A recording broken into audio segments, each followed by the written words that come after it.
Herkese merhabalar, kanalıma hoş geldiniz. Bugün sizlere herkesin kolaylıkla yapabileceği hem peynirli hem kıymalı börek tarifiyle geldim. Sesinden de anlaşılacağı üzere çıtır çıtır bir börek oldu. Sizleri çok bekletmeden hemen tarife geçiyorum.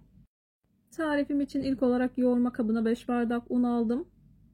Çeyrek çay kaşığı kadar maya ekledim. 1 tatlı kaşığı kadar tuzumu ekledim. Güzelce karıştırdıktan sonra ortasını havuz şeklinde açtım. Yaklaşık 1,5 bardak kadar ılık su ekledim. Yavaş yavaş hamurumu yoğurmaya başlıyorum. Suyu azar azar dikkatli bir şekilde eklemeye özen gösterin. Unun markasına ve kalitesine göre alacağı su miktarı değişebilir. O yüzden kontrollü kullanın. İlerleyen dakikalarda toplamda ne kadar su kullandığımı sizlerle paylaşacağım. Hamuru bir süre yoğurma kabında yoğurup toparladıktan sonra masaya alıyorum. Masaya aldıktan sonra 4-5 dakika kadar hamur özlü bir hal alıncaya kadar hamuru yoğurmaya devam ediyorum.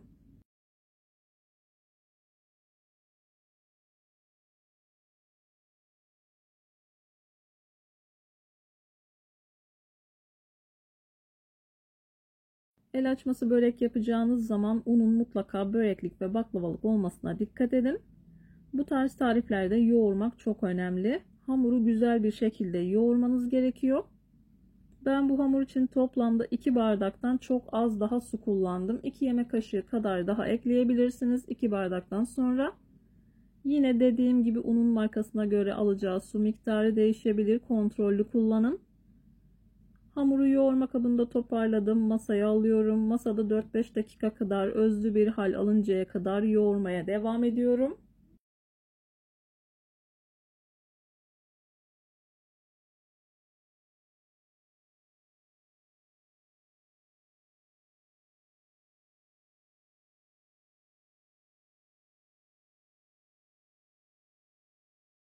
Ben hamurumu yoğurmaya devam ederken buraya kadar gelmiş olan siz değerli takipçilerimden her zaman olduğu gibi ricam yoruma kalp olur, emoji olur veya tarifim hakkında farklı bir fikriniz varsa bunu da benimle paylaşabilirsiniz. Ayrıca videolarımı sevdiğiniz kişilerle de paylaşarak bana bu şekilde destek olabilirsiniz.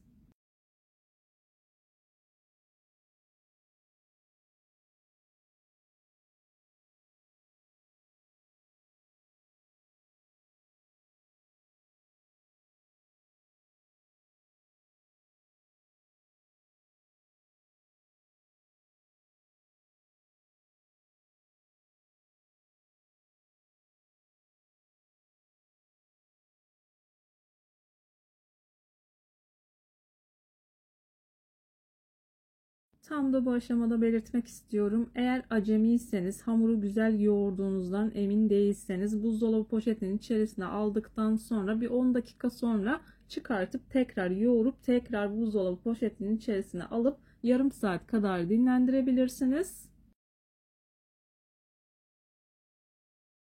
Hamuru poşetin içerisinde dinlendirdim. Poşetin içerisinden çıkartıyorum. Dokusuna baktıktan sonra yuvarlak bir forma getiriyorum. Daha sonra hamur kartı ile 6 eşit parçaya bölüp bezelerimi hazırlıyorum.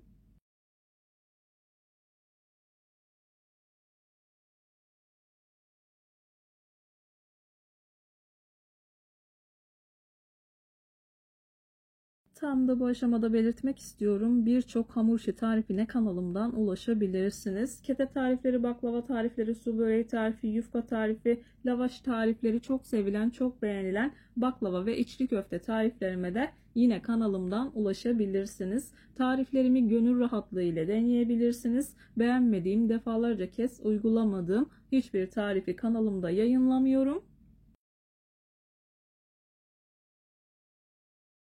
Bu aşamada ben hiç un kullanmadım. Eğer vaktiniz varsa bir 10 dakika kadar dinlendirebilirsiniz. Dinlendirme aşaması yapmadan direkt açıyorum. Eğer gerekiyorsa çok az un kullanabilirsiniz. Merdaneye yapışmaması için. Ben kullanmadım. Pasta tabağı büyüklüğünde açıyorum.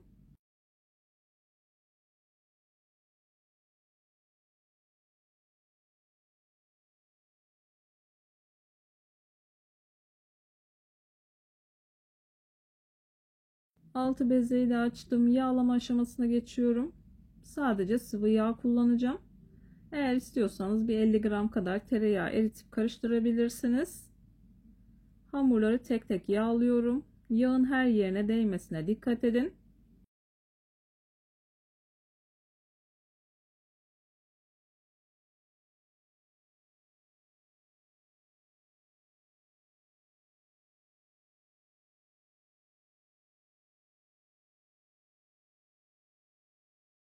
Hamurları yağladıktan sonra üzerini streçle kapatıyorum. Yarım saat kadar dinlendirdikten sonra açma işlemine başlıyorum.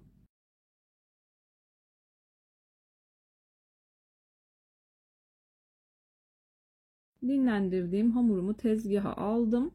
İlk etapta tabakta biriken yağı masanın üzerine döküp güzelce masayı yağlıyorum.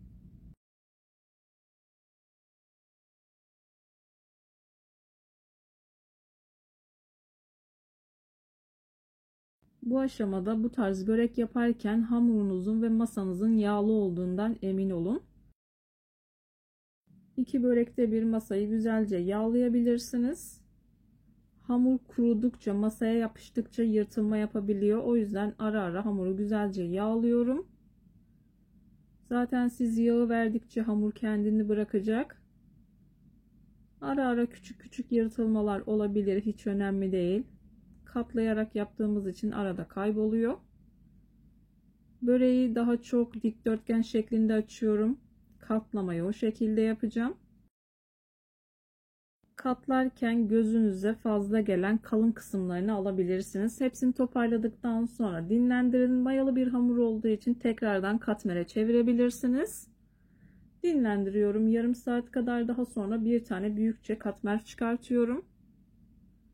Kenar kısımlarını bu şekilde topluyorum. Kesinlikle israf etmeyin. Çok güzel katmer oluyor. Katladım. İç harcı olarak hem kıymalı hem peynirli yapacağım. Dilediğiniz iç malzemeyle bu böreği yapabilirsiniz. Sararken çok sıkı sarmamaya dikkat edin.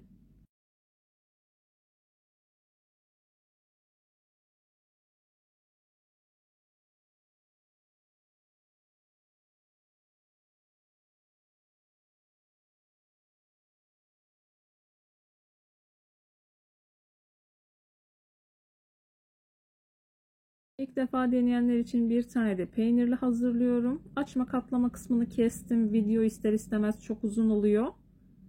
Sizler de sıkılmayın diye bu şekilde hazırladım. Peynirini koydum. Çok da sıkı olmayacak şekilde sarıyorum.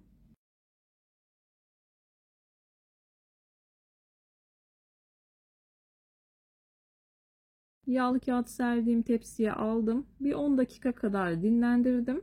Daha sonra yumurta sarısına biraz sıvı yağ karıştırdım. Çok az da süt karıştırdım. Daha sürülebilir bir kıvama gelmesi için. İsterseniz sadece sıvı yağ sürüp yine böreği pişirebilirsiniz. O şekilde daha da çıtır çıtır oluyor. Ben daha kızarık sevdiğim için bu şekilde yumurta sarısı sürdüm. Sadece sıvı yağ sürdüğüm birçok böreğe de yine kanalımdan ulaşabilirsiniz. Önceden ısıtılmış 160 derecelik fırında altı üstü güzelce kızarıncaya kadar böreğimi pişirdim. Böreğim fırından çıktı. Sizler için de test yapıyorum. Çıtır çıtır çok lezzetli bir börek oldu. Bana güvenerek tarifi deneyebilirsiniz. Videoyu beğendiyseniz beğenmeyi, kanalıma hala abone değilseniz kanalıma abone olmayı, bildirim zilini açmayı lütfen unutmayın. Hoşça kalın. Allah'a emanet olun.